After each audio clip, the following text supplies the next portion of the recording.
전국 장애인 차별 철폐 연대는 지난 2021년 1월부터 올해 1월까지 만 2년간 서울 경복궁역과 삼각지역 등에서 집회와 지하철 탑승 시위를 해왔습니다. 출근길 지하철 휠체어 시위는 장애인 이동권에 대한 사회적 논쟁을 불러일으켰는데요.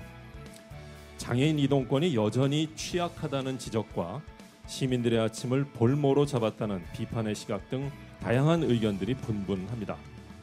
분명한 것은 장애인 이동권에 대한 관심이 커졌다는 사실입니다. 그래서 오늘 이 시간을 통해 장애인 이동권에 대한 시각을 놓고 우리나라 장애인 이동권의 현 주소를 짚어보고 장애인이 다니기 좋은 도시 부산을 만들기 위해 어떠한 노력들이 필요한지 함께 이야기 나눠보도록 하겠습니다.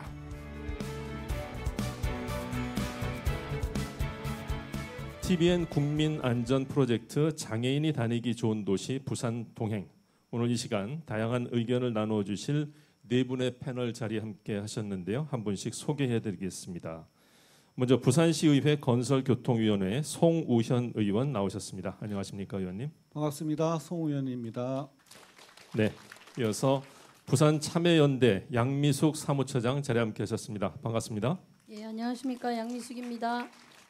부산시에서 공공교통정책과 이용창 과장 나오셨습니다. 안녕하십니까, 과장님? 반갑습니다. 이용창입니다. 마지막으로 도로교통공단 서윤정 연구원 함께합니다. 안녕하십니까? 반갑습니다. 서윤정입니다. 네. 그리고 장애인 이동권에 대해 함께 고민하고 이야기해 주실 100분의 시민평가단도 자리하셨습니다. 반갑습니다. 자, 본격적인 논의에 앞서 우리나라의 장애인 이동권과 관련된 법규부터 짚어보도록 하겠습니다. 2005년도에 교통약자법이 제정되었고 동법 제3조에는 교통약자의 이동권이 명시되어 있습니다. 여기서 장애인은 당연히 교통약자에 포함이 될 텐데요. 송 의원님, 현재 우리나라의 그 장애인 이동권 관련법이 어떻게 마련되어 있는지 먼저 소개 부탁드립니다. 예. 장애인 이동권은 장애인분들이 일상생활에서 불편함이 없이 이동할 수 있도록 보장되는 권리로, 이는 장애인분들의 일상생활을 영위하고 사회 참여를 위한 기본권이 되므로 이제 당연히 보장되어야 하는 권리입니다. 우리나라 장애인 이동권과 관련해서는 여러 법에서 찾아볼 수 있는데 먼저 장애인 복지법이 가장 대표적인 법이라고 할 수 있겠습니다. 몇 가지 주요 내용을 보면 4조 2항에 장애인은 국가 사회 구성원으로서 정치, 경제, 사회, 문화 그 밖에 다른 분야 활동에 참여할 권리를 가진다 명시가 되어 있고, 제23조 1항에는 국가와 지방자치단체장은 장애인이 공공시설과 교통수단 등을 안전하고 편리하게 이용할 수 있도록 편의시설의 설치와 운영에 필요한 정책을 강구해야 한다고 규정되어 있습니다.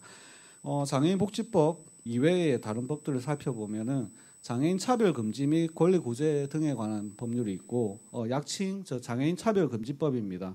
여기서는 이동과 교통수단 등에 대해서 차별금지에 대한 조항들이 명시가 되어 있고, 교통약자 이동편의정지법, 약칭 교통약자법입니다. 여기에는 장애인을 포함한 교통약자가 안전하고 편리하게 이용할 수 있는 지원 근거들이 마련되어 있습니다.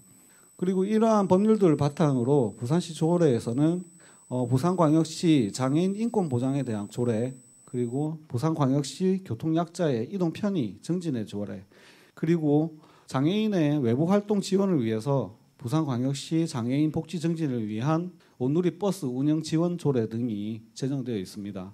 통상적으로 선천적인 장애보다는 후천적으로 장애를 입는 비율들이 훨씬 많다고 알고 있습니다. 이 말은 누구나 장애인이 될 수 있다는 점을 저희가 간과해서는 안 되고, 장애인 인권 보장과 교통약자들을 배려하는 마음에서 정책이 시행이 된다면은 장애인 이동권에 대한 사회적인 논란이 해소되지 않을까 생각합니다. 네, 그 장애인 이동권 보장과 관련된 법률과 또 조례 등을 소개를 해주셨는데요. 그럼에도 불구하고 최근 장애인 이동권이 이슈로 떠오른 데에는 그 배경이 있을 것 같은데요. 이 부분 양 사무처장님 좀 설명 부탁드립니다. 예, 뭐 다 아시는 것처럼 최근에 그 장애인 단체와 정치권이 좀 갈등이 있었습니다. 근데 그 이제 논란 과정에서 장애인들을 배려하면서 문제를 해결하기보다는 좀 이기적인 주장과 요구라고 치부하면서 정치적 공세를 몰아가기도 했습니다. 하지만 우리 앞에 송 의원님이 말씀하셨던 것처럼 누구나 나이를 들면서 노화로 인한 장애가 발생할 수 있고요. 그리고 후천적으로 여러 요인에 의해서 장애가 발생할 수 있다는 점에서 극소수 일부에만 해당하는 문제는 아닙니다. 이런 이제 정치적 논란과 함께 또 이제 장애인과 관련된 사고는 심각한 사고, 즉 상황 사고가 많다는 점에서 또 논란이 되고 있습니다. 근데 이런 이제 사망 사고가 많다는 점, 그리고 정치권에서 논란이 있다는 점이 공동체 구성원들이 모두 함께 좀 논의해야 될 지점이 아닌가 생각이 들고요. 오늘과 같은 토론회, 이런 것을 바탕으로 해서 제도를 더 개선하려는 노력, 고민과 논의가 될 거라는 점에서 오늘 토론회는 좀 의미가 있다고 생각이 듭니다. 네. 자, 이 문제는 우리 사회 구성원 모두가 함께하는 그런 이제 사회적 논의가 필요하다 이런 지적을 해주셨고요. 앞서서 100분의 시민 평가단은 부산의 장애인 이동 환경에 대해서 어떻게 인식하고 계신지 미리 여쭤보았는데요. 이 설문조사 결과를 잠시 말씀드리면 우선 부산의 일반적인 장애인 이동 환경 만족도에 대해서는 만족스럽지 않다는 의견이 전체의 50.7%, 절반 이상이 불만족스럽다는 의견을 주셨고요. 전체의 16% 정도만 긍정적인 답변을 주셨습니다. 특히 가장 보편적인 이동 수단인 버스에 관해서는 10명 가운데 7명 정도가 불편하다고 답변을 해서 장애인의 버스 이용이 쉽지 않다라는 점을 확인할 수 있었습니다. 아울러 보행환경 안전에 대해서도 10명 가운데 4분이 위험하거나 또 매우 위험하다고 응답해서 교통약자인 장애인 배려 등 시민의식이 높아져야 한다 이런 목소리가 높았는데요. 또 장애인 보호구역 지정 확대에 대해 동의하는 의견의 절반 정도, 또한 이를 위한 합의를 필요로 한다는 의견의 절반에 가까운 45%가 동의해서 이와 관련한 공론화의 장이 필요하다라는 사실을 이 설문조사를 통해서 확인할 수 있었습니다. 자, 그럼 여기서 시민평가단 한 분과 이야기 나누어 보도록 하겠습니다. 마이크 좀 전달 부탁드리겠고요. 먼저 본인 소개부터 잠시 부탁드리겠습니다. 네, 저는 지금 현재 30대 중반의 뇌병변 장애인을 키우고 있는 부모입니다. 네, 부산의 장애인 이동 환경에 대해서 개인적으로 어떻게 생각하시는지 먼저 말씀 부탁드립니다.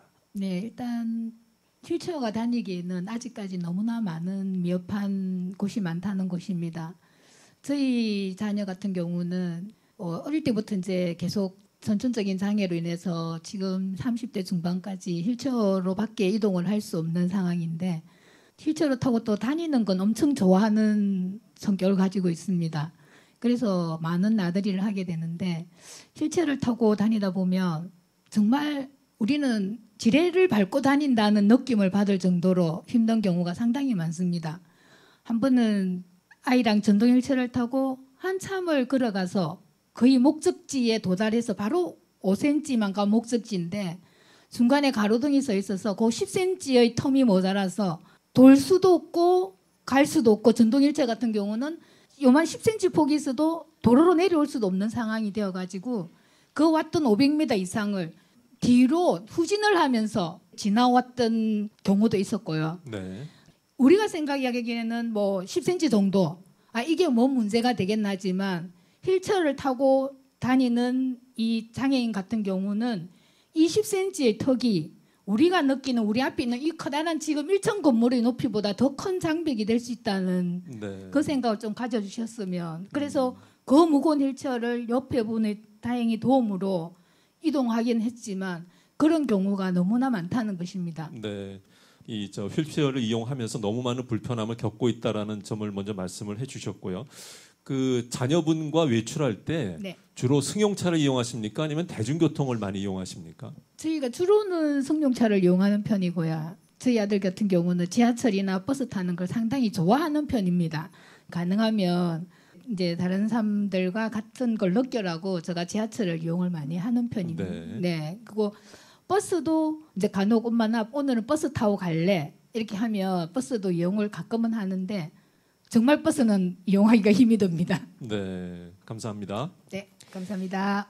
네, 우리나라 장애인 숫자가 약 260만 명이라고 합니다. 이 가운데 88%, 10명 가운데 9명이 후천적 장애인이라는 통계 결과가 있습니다. 누구든지 후천적으로 장애인이 될 수 있다라는 것이죠. 자, 교통사고 피해로 인한 장애인 발생 현황 어떤지 서윤정 연구원님 좀 소개해 주시겠습니까? 네, 우리나라 장애인 등록 현황을 살펴보면요. 2021년에는 8만 6천여 명이 신규 등록되며 장애인 등록 현황이 전년 대비 4.4% 증가한 것으로 나타났습니다. 말씀하신 것처럼 장애 발생의 원인으로는 후천적인 영향으로 인한 발생이 88.1%로 대부분을 차지하였고요. 그 가운데 56.2%가 질환으로 인한 장애, 32.1%가 사고로 인한 장애 발생인 것으로 나타났습니다. 한 가지 주목할 부분은 질병으로 인한 장애는 줄어들고 있는 추세인 반면 이 교통사고로 인한 장애 발생 비율은 오히려 꾸준히 증가하고 있다는 건데요. 2014년에 시행된 조사에 따르면 교통사고로 인해 발생된 부상자 약 170만 명 가운데 장애인 발생 건수가 19만여 명으로 나타나 부상자 10명 중 1명은 장애인이 되는 것으로 추정되기도 하였습니다. 우리나라 장애인 수는 인구의 약 5% 수준이고요. 그 가운데 보행에 지장이 있는 지체장애인은 전 국민의 약 2.3%를 차지하고 있습니다. 최근에는 교통약자 이동편의 증진법 개정 등을 통하여 장애인 이동권에 대한 사회의 관심은 계속해서 높아지고 있는데요. 이 장애인들과 일반 국민들이 이동의 기회를 평등하게 누릴 수 있도록 각 분야의 노력이 필요할 것 같습니다. 네. 자, 좀 의외인 것은 그 교통사고로 인한 장애 발생 비율이 오히려 꾸준히 증가하고 있다는 부분이 아닌가 싶습니다. 이 부분 우리 인식도 좀 예전보다는 좋아진 것 같고 시설에 대한 관심이라든가 투자라든가 이런 부분도 예전보다는 더 나아진 것 같은데 관련 자료에 따르면 교통사고 후유 장애인의 약 70%가 직업을 잃고 기초생활수급자로 전락한다는 통계도 있는데요. 양미숙 사무처장님 이 부분 어떻게 보십니까? 예, 대한민국에서 이제 장애인들에 대한 각종 인프라 시설이 어떻는지를 한번 살펴보면 일반적으로 이제 제도권 교육도 마찬가지고 직업 교육도 비장애인에 비해서 매우 부족한 상황이라 할 수 있습니다. 교육 자체 부족도 부족이지만 장애인들이 이제 교육을 받으러 가려 할 때 아니면 일을 하고 싶어서 일하러 가려고 할 때 학교, 직장까지 이동할 수단이 여전히 마땅치 않은 경우가 많은 것이 현재 현실이라고 할 수 있습니다. 근데 문제는 저 비장애인보다 장애인들이 이동 시간이 훨씬 더 많이 소요되지 않습니까? 좀 장애인들의 숫자에 비해서 훨씬 더 많은 이동 수단이나 이런 것들이 필요한데 현실은 그렇지 않고 따라서 이런 걸 좀 더 극복하기 위해서는 제도나 지원이 훨씬 더 좀 필요한 상황이라고 볼 수 있고요. 장애인의 이동권은 앞서 제가 말씀드린 것처럼 교육받을 권리 그리고 일할 권리와 이어져 있습니다. 이걸 위해서 이동권이 필수적인 요소인데 생존권이라는 점에서 조금 더 확충되고 보완될 필요가 있다는 말씀을 드리고 싶습니다. 네, 장애인 이동권이 단순히 이동에만 국한되는 문제가 아니라 장애인분들의 일반적인 삶의 질, 나아가서 생존권과 관계되는 일이다라는 점 지적을 해주셨고요. 2005년 제정된 교통약자의 이동편의 증진법에 따라 교통약자의 이동편의 강화를 위한 계획 수립이 의무화되었습니다. 부산시에서는 5년 단위로 수립되는 지방 계획으로 이를 추진해 나가는 것으로 알고 있는데요. 현재 부산시의 주요 정책 내용을 이용찬 과장님도 소개해 주시죠. 예, 교통약자 이동 편의 증진 계획은 5년 단위로 수립되는 법정 계획으로 교통약자가 안전하고 편리하게 이동할 수 있도록 교통수단과 여객시설 및 도로의 이동 편의 시설을 확충하고 보행 환경을 개선하여 사람 중심의 교통체계를 구축함으로써 교통약자의 사회 참여와 복지 증진에 이바지함을 목적으로 합니다. 이에 따라 우리 시에서는 제4차 교통약자 이동 편의 증진 계획을 지난해에 수립하였으며 주요 추진 사업으로는 26년까지 2천억을 들여 저상버스를 보급하고 교통약자 이동지원센터 기능 강화를 위해서 5년간 약 1,054억 원을 지원할 계획입니다. 그리고 특별교통수단인 두리발은 현재 187대이며 40억의 예산으로 해마다 20대씩 보급 교체와 보행 환경 개선 지구 15개소를 160억으로 26년까지 21개소로 확대하고 보행자 우선도로 14개소를 24억으로 17개소로 추가 설치하며 이 868개소인 어린이 보호구역도 매년 3개소씩 추가 지정 및 개선 사업에 총 240억을 투입하여 추진할 계획입니다.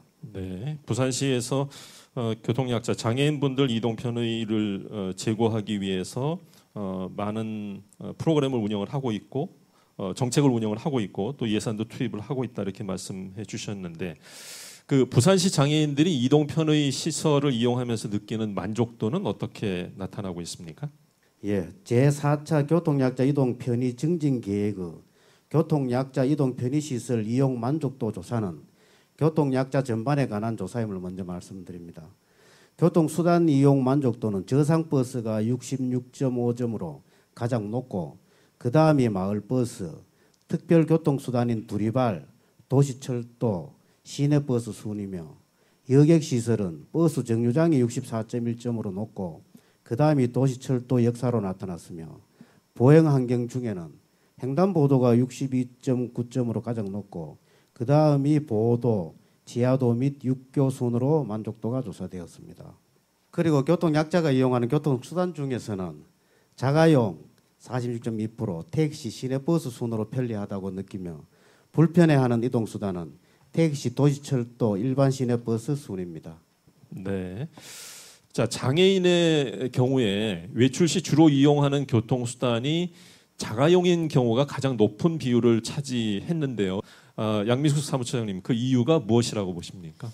예, 제가 한 세 가지로 나눠서 생각을 해봤는데 일단 이동 수단의 부족과 불편함, 그리고 이동 수단 간의 환승 아니면 집에서 이동 수단까지 가기에 불편함과 그다음에 위험함, 그다음에 시민 의식 이렇게 좀 생각을 해봤고, 그러니까 먼저 각 이동 수단의 부족과 불편함을 생각해 보면 그 두리발 같은 경우 211대가 법정됐습니다. 부산에는 이게 수식이 있거든요. 그래서 부산의 장애인 대비 211대가 있어야 되는데 지금 187대입니다.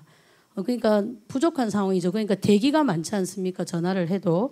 그다음에 저상버스 마찬가지로 아까 통계로 보면 이제 좀 더 부족하고 2026년이 돼야지 한 60%에 달할 것 같다는 거고, 그리고 버스 같은 경우는 버스를 탈 때 승강장, 특히 BRT 부분이 장애인, 특히 휠체어 장애인들이 타기에는 너무나 불편하고 위험하다. 이제 서면이나 부산역에서 한번 타보셨을 거 아닙니까? 거기는 너무 사람이 붐비기 때문에 장애인들 전동 휠체어뿐만 아니라 일반 휠체어도 가기가 너무 좁은 곳이죠. 그리고 이제 버스 내부를 보면 많이 개선은 되었습니다. 디자인도 개선되고.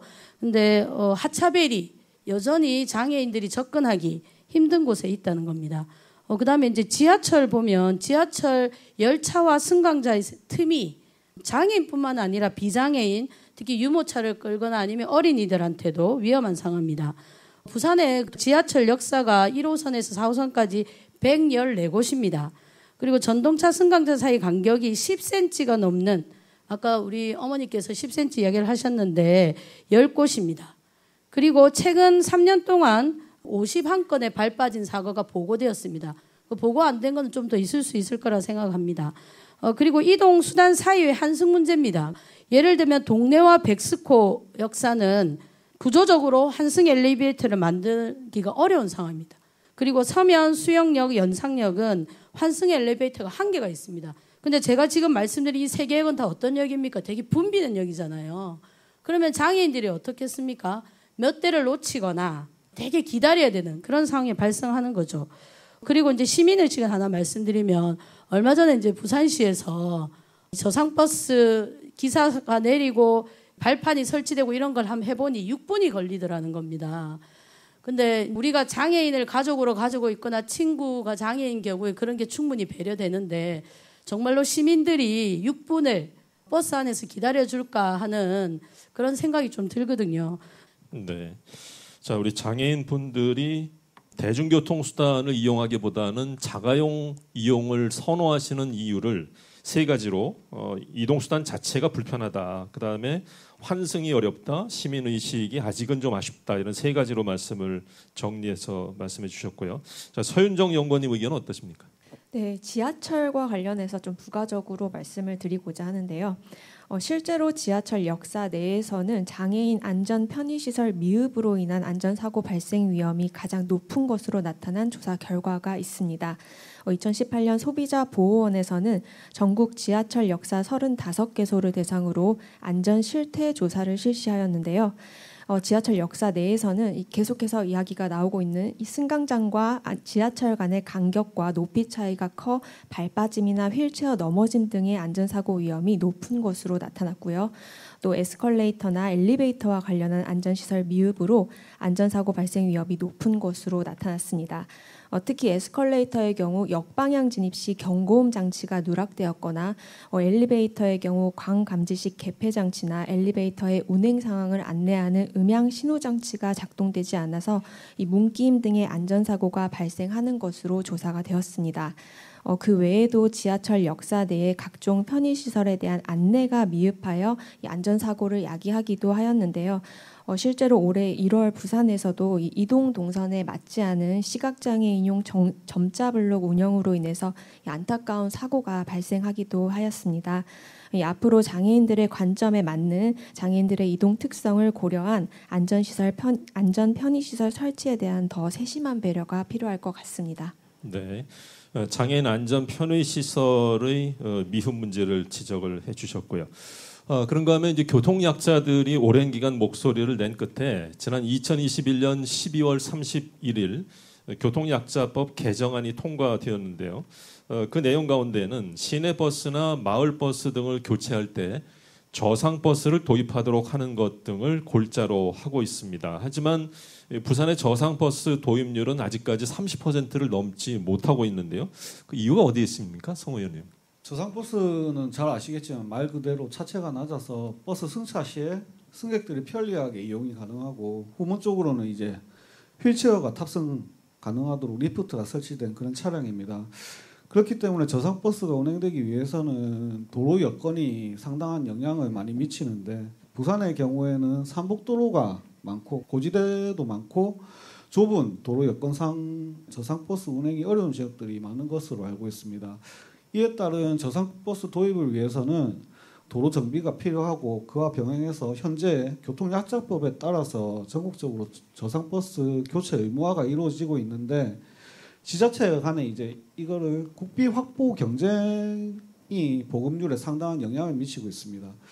시내버스 내구 연한이 9년인데 부산 시내버스 2,517대 기준으로 매년 200대에서 300대 정도가 내구 연한에 도달하고 있습니다. 이러한 버스들을 점차적으로 저상버스로 교체를 할 텐데 이러한 수요들이 발생하지만 매년 부산시에서 국비 확보에 어려움을 지금 겪고 있는 상태입니다. 저상버스는 장애인뿐만 아니라 교통약자들이 모든 시민들이 그리고 편리하게 시내버스를 이용할 수 있기 때문에 지속적인 확대가 필요하고 이러한 부분에서는 부산시에서 지금 지속적으로 노력을 하고 있습니다. 친환경 버스가 모두 저상버스로 제작되기 때문에 충분한 국비만 확보만 이루어진다면 지속적으로 저상버스가 확대될 것이라고 기대하고 있습니다. 자, 국비 확보 부분 지적을 해주셨는데 저상버스를 꼭 국비로만 확보할 필요가 있나요? 뭐 필요하다면 지자체 그 자체 예산을 투입할 수도 있는 문제가 아닐까 싶은데요. 예, 일단은 저상버스는 친환경 버스로서 국비가 지원토록 되어 있습니다.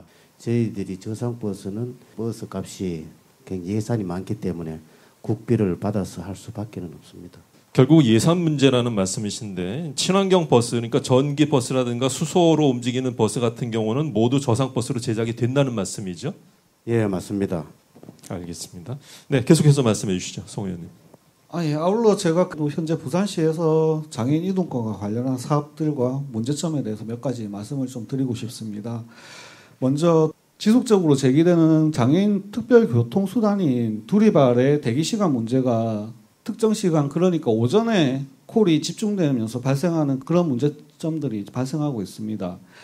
두리발 대기시간 감소를 위해서 부산시는 전국 최초로 바우처 택시인 자비콜과 마마콜을 운영하면서 개선하는 방법들을 강구해 나가고 있는데, 다만 2019년도에 장애인 등급제 개편이 되면서 법정 대수가 급격하게 증가하게 돼서 현재 법정 대수를 확보하지 못하는 그런 부분들이 있습니다.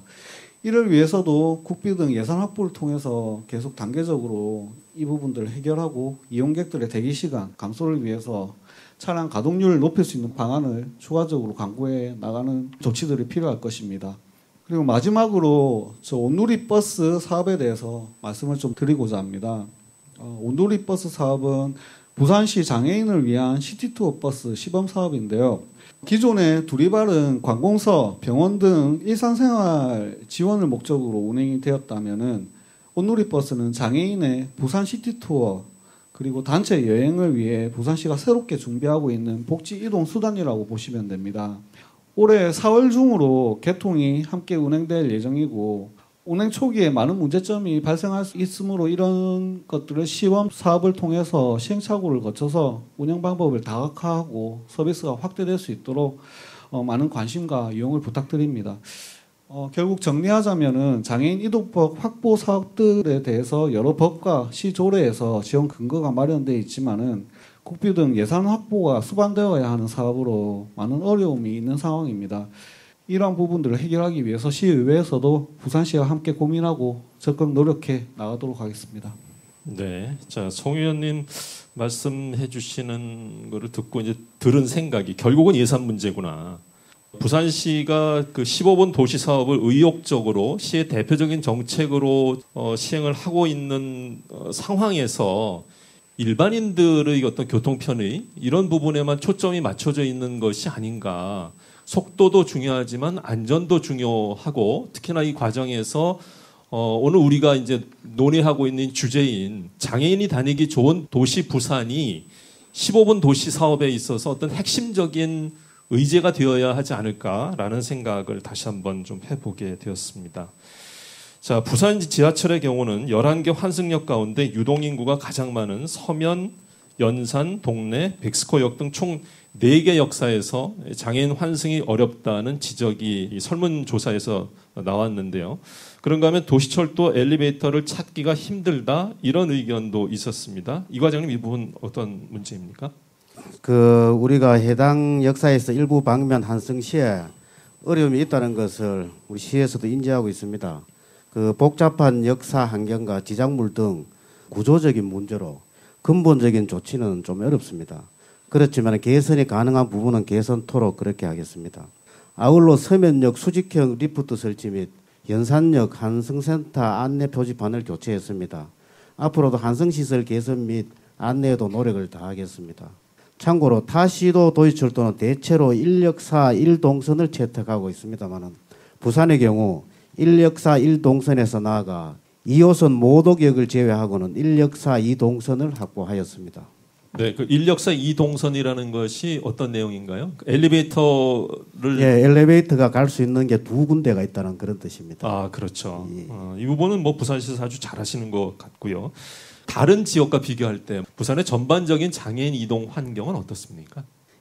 국토부의 2021년 교통약자 이동 편의 실태조사 연구에 따르면 우리 시는 교통약자 이동 편의 시설 기준 적합 설치 현황이 도시철도 역사, 버스와 도시철도 차량, 버스 정류장은 8대 특강역시 평균보다 조금 낮은 수준입니다. 하지만 보행 환경 및 여객터미널은 8대 특강역시보다 높은 수준입니다. 8대 특강역시에 비해 기준 적합 설치율이 저조한 버스 차량은 노후 시 저상버스로 우선 교체하고 버스 정류장 시설 개선 및 노후 도시철도 차량 교체 등 향후 지속적으로 예산을 편성하여 개선토록 하겠습니다. 2019년 발생한 영도 장애인 모자 휠체어 사고의 경우 전동 스쿠터를 함께 타고 가던 장애인 모자가 택시와 충돌하면서 발생한 사고인데요. 이 전동 스쿠터는 차도가 아닌 보도로 주행을 해야 하지만 당시 보도 상태가 좋지 않아서 위험한 차도로 주행할 수밖에 없었고, 그러다가 사고가 발생하면서 이 장애인 보행권 보장을 촉구하는 목소리가 높았습니다. 지난해에도 이 문제를 지적한 바 있었는데요. 이 부분 개선된 부분이 있습니까? 이 과장님 어떻습니까? 예, 2019년에 발생한 장애인 휠체어 교통사고로 장애인 이동권 확보에 대한 사회적 관심이 증대되었는데요. 이 사고를 계기로 19년부터 1단계로 장애인 밀집 지역 주변 정비를 위해 영도구 와치공원 일원 등 3개소에 부산형 무장애 보행길 선도 사업을 시행하였고 20년에는 2단계로 공공청사 등 공공시설 주변을 정비하였으며 21년에는 3단계로 원도심 등 보행 밀집 지역을 정비하는 등 총 133개소 138억 원의 예산을 투입하였습니다. 더불어 22년부터는 부산시 전역으로 확대하여 4단계로 28개소에 32억의 정비 사업을 시행 중이며 장애인 등 보행 약자를 위한 보행 환경 개선 사업을 계속적으로 추진해 나가겠습니다. 자, 장애인 보행 환경에 대해서 혹시 참고할 만한 해외 사례가 있다면 소개를 해주시겠습니까, 최현정 연구원님? 네, 유럽에서 이 휠체어 접근성이 좋은 5대 도시 중 하나가 바로 독일의 베를린입니다. 이 독일은 2013년 모든 지자체들이 대중교통의 완전한 베리어 프리를 구현할 것을 의무로 하는 여객 운송법을 통과시켰는데요. 이 베를린은 2차 세계대전 이후와 동서독 통일 이후에 이 도시 재건 과정에서 유모차나 휠체어 이용자들이 불편 없이 다닐 수 있도록 보도를 잘 정비하였고요. 또 주요 관광지에는 넓은 보도와 리프트 시설 등을 갖추었고 이 저상버스와 연계해 불편 없이 이동할 수 있도록 도시 재생 과정에서 교통과 연계한 계획을 철저히 세운 사례로 손꼽힙니다. 시내버스는 이미 2009년, 지상철은 2017년에 모두 저상화되어 휠체어 장애인이 혼자 이용할 수 있도록 베리어 프리가 완성되었고요. 지하철은 아직 미완성 상태이지만 독일 전역의 휠체어 장애인뿐만 아니라 시각장애인을 위해서도 완전한 베리어 프리를 완성하겠다는 계획을 가지고 끊임없이 노력하고 있습니다. 네, 정부나 지자체가 장애인 이동권 확보를 위해서 여러 대책을 추진했다고는 하지만 실제 거리에서 장애인분들을 만나는 일은 매우 드뭅니다. 당사자인 장애인분들은 이동 환경과 관련 정책에 대해서 어떤 생각을 갖고 있으신지 좀 더 구체적으로 들어보도록 하겠습니다. 네, 본인 소개를 먼저 좀 부탁드리고요. 주로 어떤 그 교통수단을 이용하시는지 또 이용하실 때 어떤 불편한 점이 있는지 좀 말씀 부탁드리겠습니다. 네, 안녕하십니까. 저는 기장군 정관에서 온 김창률이라고 합니다. 저는 자가운전을 하면서 주로 또 도시철도를 이용하고 있습니다. 저는 이제 중증 장애인인데 자가운전을 하면서 첫째는 저희 아파트부터 시작해서 또 이 도심이나 이런 데 가서 장애인 주차구역에 차를 대지 않으면 저는 내릴 수가 없거든요. 휠체어를 타다 보니까. 근데 장애인 주차구역이 참 부산은 되게 많지 않다. 분명히 장애인 주차구역은 보행이 어려운 사람들이 차를 대야 되는 거거든요.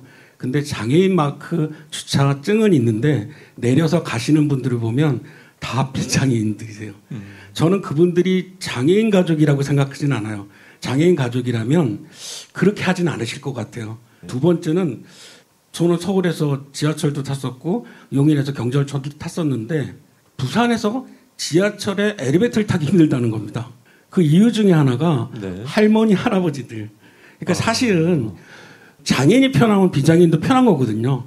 그리고 노인 인구가 많이 늘다 보니까 할머니, 할아버지 때문에 지하철을 탈 수가 없는 겁니다. 그 엘리베이터 때문에. 이 시민의식의 전환이 좀 필요하다. 그리고 저는 타고 나서 이 휠체어가 브레이크를 잡고도 좀 고정을 할 수 있는 잡을 게 없는 거예요. 뭘 잡으려면 출입구상에 이 바가 있거든요. 네. 그거를 잡으려면 결국에 비장애인들에게 눈치를 받습니다. 내리고 타시는 장애인, 그러니까 비장애인들이 휠체어가 문을 막고 있다고 생각하시는 거죠. 네. 근데 저는 그 발을 잡고 있지 않으면 지하철의 흔들림을 온몸으로 받아내야 되는데 그렇죠. 네. 그게 굉장히 힘들고 그 눈총이 너무나 힘들었었습니다. 양미숙 사무처장님, 그 도시철도 부분과 관련돼서 좀 개선되어야 할 부분 좀 말씀해 주시죠. 네, 앞서 말씀드린 처럼 한성을 위한 엘리베이터 부족합니다. 부족하고 부산의 엘리베이터는 또 좁습니다. 다른 지역에 비해서. 그리고 서면, 연산, 수영, 덕천의 경우에는 로타리나 어느 특정 지점에서 엘리베이터에서 접근하기 위해는 건널목을 여러 차례 건너야 되는 서면만 생각해도 그렇지 않습니까? 불편합니다. 그리고 이제 도시철도 4호선을 예를 한번 들어보면 무인이죠. 그리고 4호선 타보셨는지 모르겠지만 되게 좁습니다. 무인이고 좁다 보니 놓치는 경우가 왕왕 있습니다. 아니면 위험한 상황에 맞닥뜨려지거나 이런 부분에 대한 좀 개선이 필요하지 않을까 싶고요. 그리고 연상 교대역 곡선 구간의 열차와 승강장 간격이 너무 넓습니다. 10cm 이상입니다. 그럼 이거는 장애인은 말할 필요도 없고 비장애인, 그 노약자, 어린이, 그다음에 유모차 모두 다 위험에 노출된 상황이죠. 근데 부산시하고 교통공사가 이걸 해결하기 위해서 노력하지 않는 건 아닙니다. 혹시 아시는지 모르겠지만 서면에 가다 보면 안전발판이 서면역 승강장 한 곳에 설치되어 있습니다. 근데 이게 안정성 검증에 아직 그 절차가 다 안 끝나서 다른 곳에 좀 확대를 못 하고 있는 상황이거든요. 그래서 이제 좀 이런 부분에 우리 장애인분들도 가보시고 불편한 점, 위험한 점을 또 이렇게 모니터링 해주셔서 다른 역에도 설치될 수 있게 하면 어떨까 하는 생각이 들고요. 해외 사례를 보면 저는 영국 사례를 하나 말씀드리겠습니다. 영국은 저상버스의 경우 98%가 휠체어로 이용 가능하도록 해놨습니다. 그리고 열차하고 지하철을 좌석을 접이식으로 해놨어요. 그래서 모두가 편리하게 이용할 수 있도록 한 사례가 있어서 좀 소개해드리고 싶습니다. 네, 계속해서 버스 부분 좀 살펴볼 필요가 있을 것 같습니다. 뇌병변 자녀를 보호하시면서 버스를 주로 이용하고 계신 한 분 의견 들어보겠습니다. 저는 이제 버스를 이용할 수가 없어서 버스를 거의 이용을 못합니다. 저는 이제 자가로 주로 이용을 하고 뇌병변복지관에서 2년에 걸쳐서 휠체어 보행 환경 조사를 2년 동안 했었거든요. 우리가 휠체어를 가지고 저상버스를 타려고 기다리면 저상버스가 늘 오는 게 아니잖아요. 시간대가 정해져 있잖아요. 그러면 저상버스가 거기를 서야 되는데 기다리는 정류장에 아주 예쁘게 그거 설치돼 있고 밑에는 또 요즘에는 의자가 불이 들어오고 해서 겨울에는 앉을 수 있고 여름에는 바람이 나오게 해갖고 잘 되어 있거든요. 네. 근데 그게 일반인한테는 참 좋은 건데 저희 휠체어 장애인 저상버스를 이용해야 되는 사람 그건 완전히 그게 저희들한테는 방해물 우리는 타지 못하라는 거거든요. 그러니까 그런 좋은 시설을 해놨는데 그 시설이 부산 시민 전체를 위한 게 아니고 일반인만 위한 거고 우리 장애인들은 그걸 전혀 이용할 수 없는 거고 그래 제가 그때 조사를 할 때 정류장 주변에 여기는 불법 주차가 막 있고 여기는 적치물들이 막 있고 상가에서 내놓은 막 물건들이 있고 이러니까 버스가 분명히 왔는데 서지를 못하는 거예요. 장애인을 보고도 아까 저상버스를 많이 한다 어쩐다 그렇게 하셨는데 일단 거기를 탈 수가 있어야 버스가 많이 오든지 말든지 할 건데 저상버스를 탈 수 있는 환경이 안 되는 저상버스 오면 뭐합니까? 알겠습니다.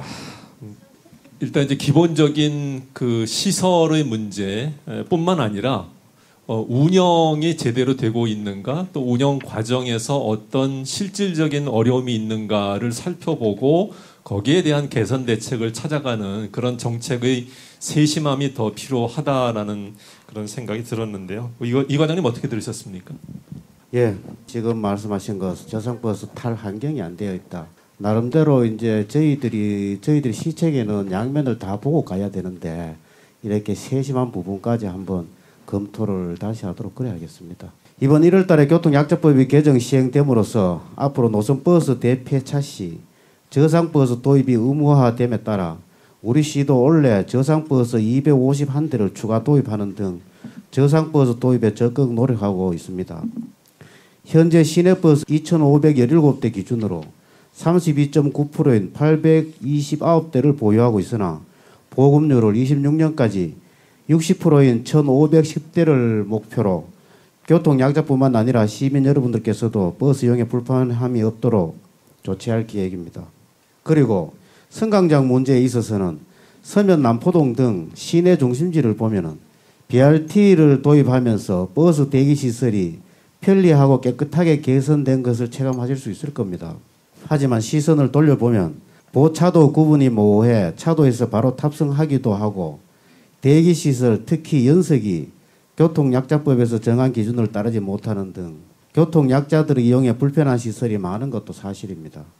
우리 시에서도 버스 대기시설 설치 기준을 중수토록 구군에 지속적으로 요청하고 있습니다.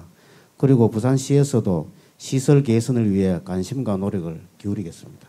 한 분 더 의견 들어보도록 하겠습니다. 네, 본인 소개부터 먼저 부탁드립니다. 저는 부산 내병정복지관에서 장애인 인식 개선 강의를 하고 있는 성희철입니다. 네, 성희철 선생님. 예, 두리발이 부산에 있을 때는 제가 제일 좋은 건 줄 알았습니다. 그런데 시외로 나가 보니까 매우 좀 요금을 부담하고 있는 것이었습니다. 예를 들어 서울로 비교를 하자면요, 거리 안산으로 되어서 계산이 되고 있는데 우리 부산은 102초 또 시간도 계산돼요. 그렇기 때문에 차가 밀리면 그 두리발비가 엄청나게 오릅니다. 일반 택시의 35%, 일반 택시를 타는 것 치고는 저렴하죠. 그런데 거리 안산이 102초인데 타 도시와 같이 시간제를 폐지하고 거리 한센터를 통해서 실질적으로 피부에 와닿는 두리발을 좀 타고 싶습니다. 우리 장애인들이 외출하면 코에 바람 넣으러 간다 이랬거든요. 그럴 때는 참 감사한데 계속 타고 출퇴근하면 짜증납니다. 비용이 비싸면 뭐 그럴 수밖에 없죠. 부담이 될 것이고요.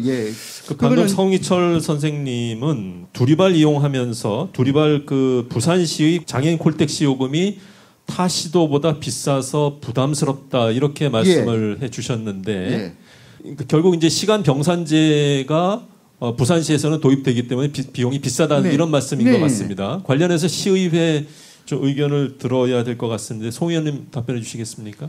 예, 먼저 장애인 콜택시 두리발 이용 불편에 대해 가지고 시의원으로서 매우 안타깝게 생각하고 있습니다. 결국 운행 요금이나 이런 부분들은 예산을 수반하는 부분이기 때문에 그런 부분들은 시와 적극적으로 협의해서 향후에 개선해 나갈 수 있도록 열심히 노력을 하겠습니다. 네, 알겠습니다. 자, 이제까지 주로 휠체어 이동 시의 불편함에 대해서 의견을 나눴는데요. 그렇지만 그 장애의 경우도 다양한 그 유형과 다양한 사례가 있는 것 같습니다. 예컨대 이제 시각 장애를 가지신 분들도 있는데 이런 분들까지도 고려한 그런 이제 세심한 정책이 펼쳐져야 되지 않을까 싶습니다. 보행 환경 개선이 결국 장애 유형까지도 고려해서 더 세심하게 짜여져야 된다는 그런 의견이 되겠는데 서현정 연구원님 이 부분 어떻게 보십니까? 네, 이제 시각장애인 분들은 보통 점자 블록과 지팡이에 의존해서 이제 보행을 하실 텐데요.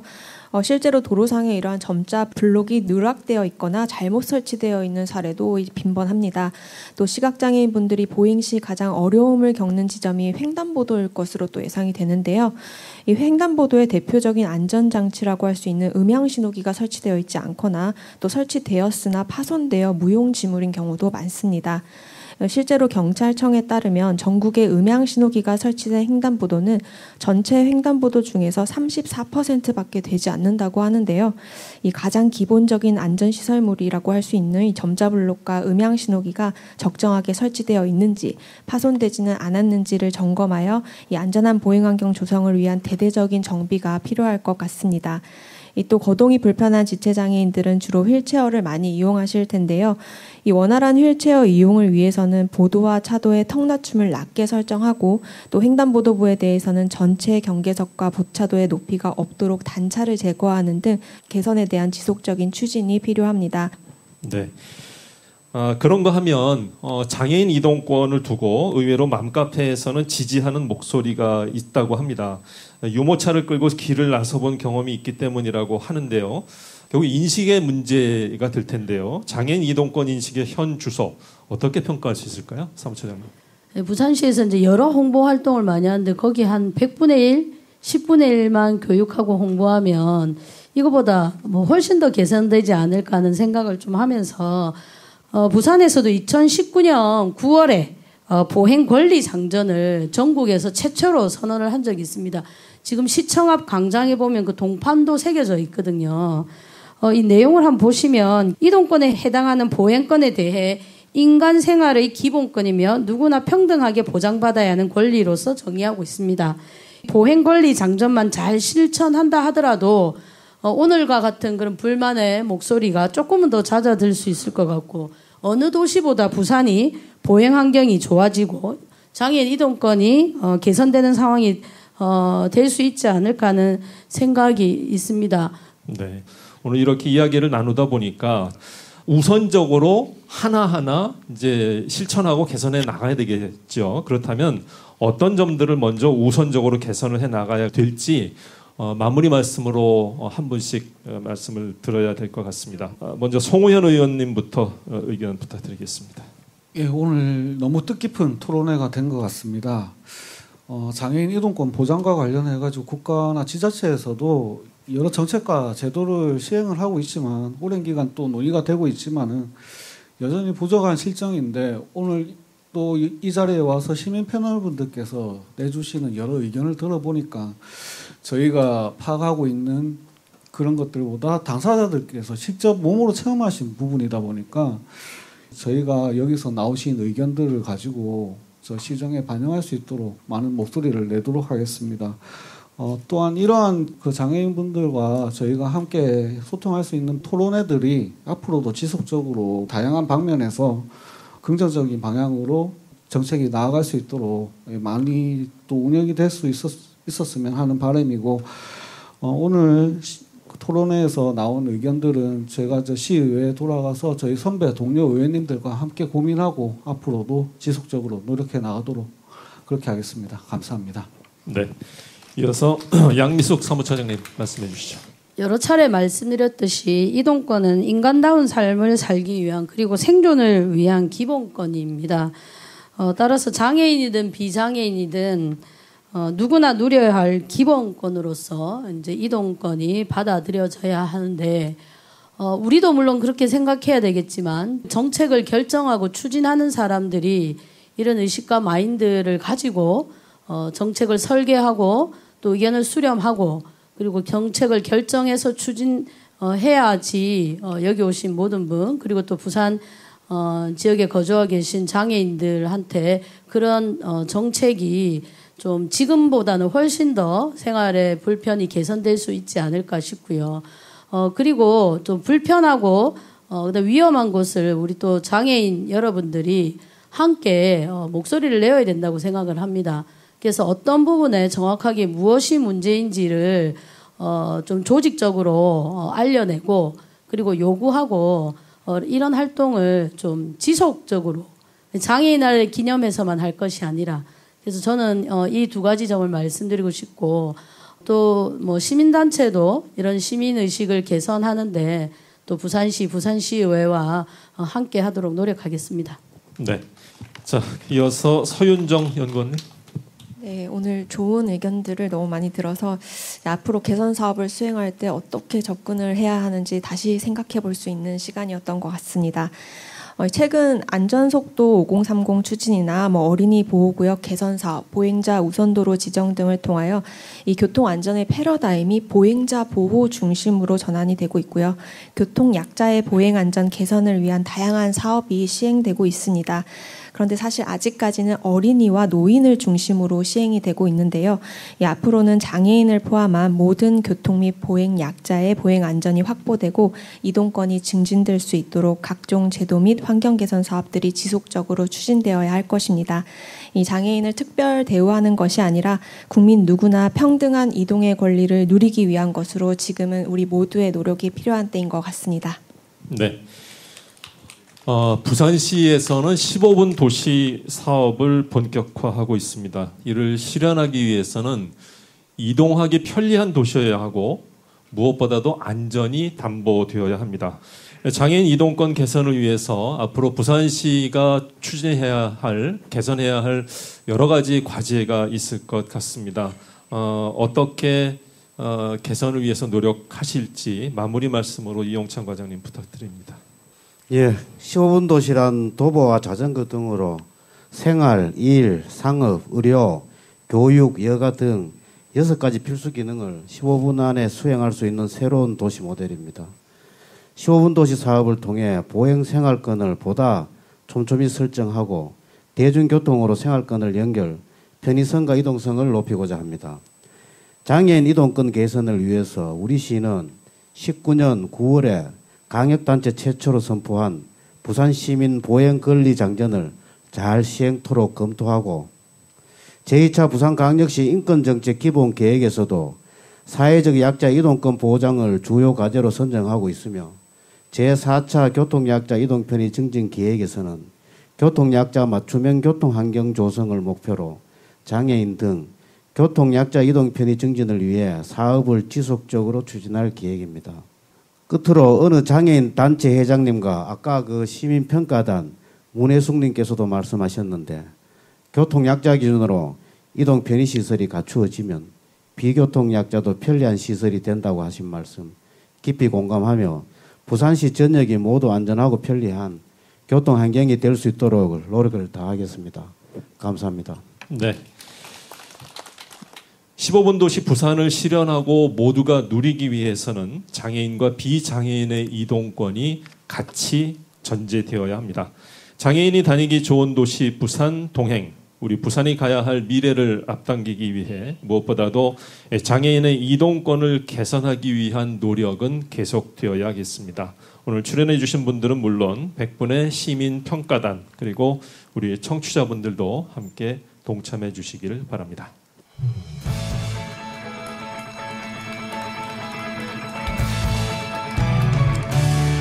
TVN 국민안전 프로젝트 장애인이 다니기 좋은 도시 부산 동행, 오늘 함께해 주신 부산시의회 송우현 시의원님, 부산참여연대 양미숙 사무처장님, 부산시 공공정책과 이용창 과장님, 그리고 도로교통공단 부산지부 서윤정 연구원님, 100분의 시민평가단 여러분 감사드리고요. 함께해 주신 청취자 여러분들께도 감사의 인사드립니다.